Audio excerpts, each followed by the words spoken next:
Alright, good morning, good morning, good morning. Nandito tayo ngayon sa dagat ng mga pugi. Okay. Ito yung dagat kung saan mga nakatira rito ay mga pugi. Yan.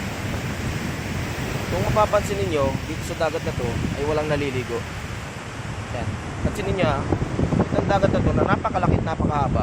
Walang naliligo rito. Bakit kanyo? Kasi itong dagat na to, kapag naligo ka dyan, kung pugi ka na, mas pupugi ka pa. So kung ikaw ay 100% na pugi, tapos naligo ka sa dagat na to, maging 200% ang kapugian mo. Kapag gano'n nangyari dito, pag naging 200% na yung kapugian mo, wala na sa'yo papansin. Super na yung pugi mo, yung mga tao sa iyo, magsasawa na, unang tingin pa lang, masusuka na. Masusuka na sila, mauumay na. So kaya mga tao rito, hindi dito naliligo sa dagat na to. Kung pansin niyo, walang naliligo dyan. Kasi ayaw nilang maging sobrang pugi. Tama na yung 100% na pugi. Kasi pag 200% talagang wala na. Ayun, wala nang papansin sa'yo.